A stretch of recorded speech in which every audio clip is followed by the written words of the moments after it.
CSK और राजस्थान के बीच के मैच में आज टॉस जीत के संजू सैमसन ने सरप्राइजिंगली बैटिंग ले ली।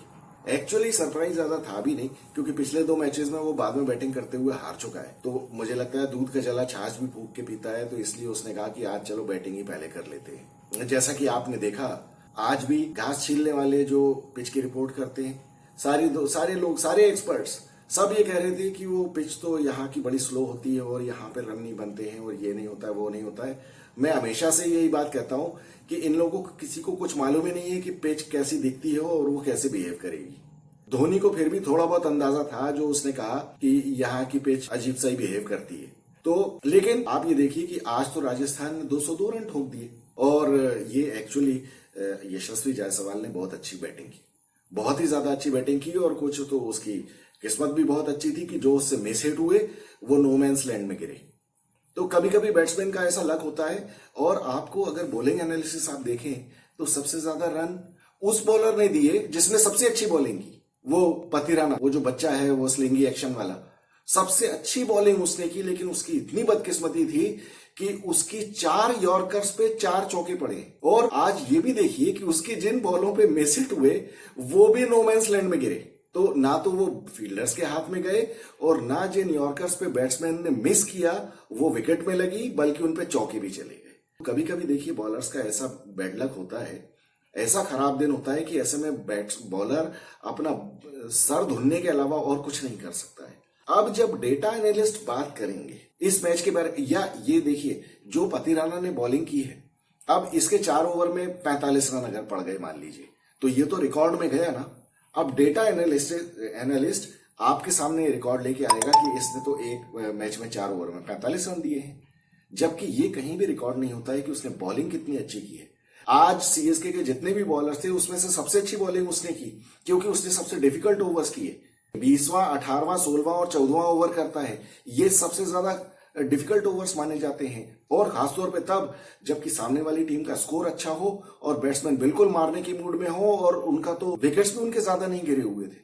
तो ध्रुव जुरेल और देवदत्त पडिक्कल जो उस टाइम बैटिंग कर रहे थे, वो उनके पास पूरा फ्रीडम था बल्ला घुमाने का, और उन्होंने बल्ला घुमाया भी। और किस्मत से या पतिराना की बदकिस्मती से को वो एजेस भी मिली और उसको उनको चौके भी मिले। तो ये कभी कभी दिन ऐसा होता है। और आज देखिए, आज मैंने बहुत सालों बाद महेंद्र सिंह धोनी को विकेट कीपिंग में कुछ मिस करते हुए देखा। जो महेश तीक्ष्णा की 2 बॉल जो ऑफ स्पिन बहुत ज्यादा हुई थी, उसमें महेंद्र सिंह धोनी से मिस हो गई थी। लेकिन फिर भी हम महेंद्र सिंह धोनी को ये बेनिफिट ऑफ डाउट देने की कोशिश करते हैं कि अरे वो बहुत ज्यादा ही स्पिन हो गई थी और वो एक्चुअली डायरेक्शन ही उसने चेंज कर ली, तो इस वजह से महेंद्र सिंह धोनी से मिस हो गई। इसलिए मैं भी ये कहूंगा कि महेंद्र सिंह धोनी की कोई गलती नहीं है, वो तो इतनी आउट ऑफ टर्न ही इतनी ज्यादा स्पिन होके निकल गई बॉल, तो उसमें कोई कुछ कर नहीं सकता है। एक्चुअली महेंद्र सिंह धोनी से हम लोग इतने ऑब्सेस्ड हैं, एटलीस्ट मैं, कि वो कुछ भी गलती भी करे तो उसको मैं किसी भी तरह से जस्टिफाई कर सकता हूँ।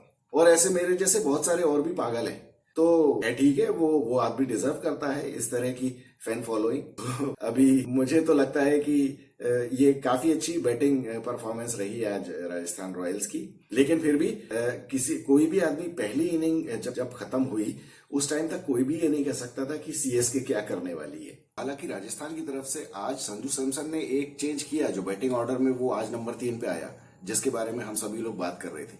लेकिन फिर भी आज उससे रन कुछ बन नहीं पाए, रन बॉल करके वो आउट हो गया और उसके बल्ले पे बॉल नहीं आ रही थी आज। तो कभी कभी ऐसा हो जाता है। लेकिन देवदत्त पडिक्कल की किस्मत ने आज बहुत साथ दिया। हालांकि उसको बिल्कुल बॉल समझ में नहीं आ रही थी, लेकिन उसकी किस्मत से 5-6 एजेस निकल गई। और अल्टीमेटली आप ये देखिए कि मैच में जो डिफरेंस रहा है जीत और हार का 32 रन का, उसमें ऑलमोस्ट वो सारी एजेस से जो बाउंड्रीज गई हैं उनका काफी ज्यादा कंट्रीब्यूशन रहा। अगर वो नहीं जाती तो ऑब्वियसली वो रन कम बनते, और वो रन कम बनते तो देखिए, एक स्कोर होता है 200 का चेस करने के लिए और दूसरा होता है 170 का। तो वो मेंटली सामने वाली जो फील्डिंग टीम होती है वो भी टेंशन में आ जाती है, बाद में बैटिंग करने वाली टीम को भी कॉन्फिडेंस ज्यादा रहता है। और दूसरी पारी में जब सीएसके की बैटिंग शुरू हुई तो मुझे लगता है कि वहां पे विकेट बहुत ड्रामेटिकली चेंज हो गया, क्योंकि बॉल बिल्कुल भी बल्ले पे नहीं आ रही थी। और ये आपका गायकवाड़ और डेवॉन कॉनवे, ये इस तरह के बैट्समैन नहीं है जो ये ऐसी बैटिंग करें कि ये रन ही ना मार पाए। इनका इंटेंट भी रहता है और जैसे कि डेवन कॉनवे की तो बिल्कुल बल्ले में आज बॉल आ ही नहीं रही थी, जबकि वो काफी अच्छा बैट्समैन है और वो बहुत अच्छा टाइम कर रहा है, बहुत अच्छे फॉर्म में भी है। तो आपने देखा होगा बॉल थोड़ी सी रुक के आ रही थी, जो कि इन लोगों के बिल्कुल बल्ले पे नहीं आ रही थी। गायकवाड़ ने तो बहुत ज्यादा कोशिश करके कुछ रन बनाने की कोशिश की, तो उसका स्ट्राइक रेट अच्छा रहा, लेकिन ओवरऑल इनका पावर प्ले अच्छा नहीं गया और उसके बाद तो ये लोग फिर कैचअप ही खेलते रहे। तो अल्टीमेटली ये मैच सीएसके ने हारा जरूर, लेकिन मुझे नहीं लगता कि इससे कोई उनका कॉन्फिडेंस शैटर हुआ होगा, क्योंकि उनके बॉलर्स ने कुल मिला के देखी अच्छी बॉलिंग की और पहली पारी में बैटिंग करने के लिए विकेट बहुत ज्यादा अच्छा था, बॉल बहुत अच्छी बल्ले पे आ रही थी और किस्मत ने यशस्वी जायसवाल का साथ दिया। हालांकि उसने बैटिंग बहुत अच्छी की और आखिरी में ध्रुव जुरेल ने अच्छी बैटिंग की।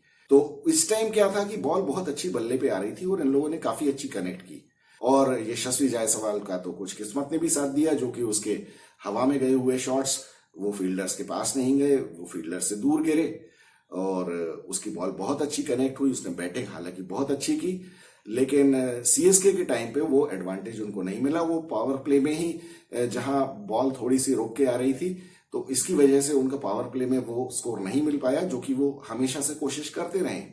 अदरवाइज ये नॉर्मल विकेट अगर होता, जिस तरह से ये पहली पारी में विकेट खेल रहा था, अगर उसी तरह से दूसरी पारी में भी खेलता, तो मुझे नहीं लगता कि सीएसके को इस स्कोर को चेस डाउन करने में कोई प्रॉब्लम होती।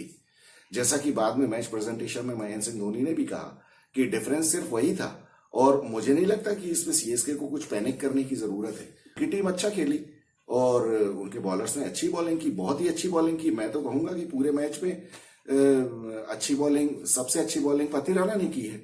हालांकि राजस्थान के बॉलर्स ने भी बाद में बहुत अच्छी बॉलिंग की, लेकिन देखिए एक चीज ये होती है, जहां सामने वाली टीम को 4 ओवर में 70 रन चाहिए हो, उस टाइम तो कोई भी बॉलर आके कॉन्फिडेंस के साथ बॉलिंग कर सकता है। लेकिन वही अगर चेजिंग टीम को 4 ओवर में 44 रन चाहिए हो, तो उन बॉलर्स का कॉन्फिडेंस शेक कर जाता है। तो चलिए, कुल मिला के मैच सीएसके हार गई तो हमें कोई बहुत ज्यादा मजा तो नहीं आया, लेकिन फिर भी हमको ये कॉन्फिडेंस है कि सीएसके बिल्कुल आउटप्ले नहीं हुई। इसमें कुछ कंडीशंस उनके अगेंस्ट थी और कुछ किस्मत ने भी उनका साथ नहीं दिया। तो ठीक है, राजस्थान टेबल के टॉप पे पहुंच गई है, लेकिन सीएसके फिर वापस आएगी। अब देखते हैं, कल का मैच एक मजेदार मैच है गुजरात का और पंजाब का। देखते हैं अगर शिखर धवन आ गया मैच में वापस तो क्या होता है। और मेरी काफी इच्छा है कि शिखर धवन को वापस आना चाहिए। अदरवाइज पंजाब की टीम बहुत ज्यादा इनएक्सपीरियंस्ड है। हालांकि फिर भी वो अपने लेवल से ऊपर बढ़ के खेल रहे हैं पिछले 2-3 मैचेस में, लेकिन ये कब तक खेल पाएंगे। और उनको किसी भी हालत में सिकंदर रजा को टीम में लाना चाहिए पंजाब को, अदरवाइज उनके लिए मुश्किल होगी। वो परफॉर्मर है और मैथ्यू शॉर्ट जो है उससे स्पिन खेलते हुए बिल्कुल नहीं बनता है। तो चलिए, कल बात करेंगे मैच के बाद क्या होता है। I am Vikas Saxena, the biased analyst. Thanks for watching.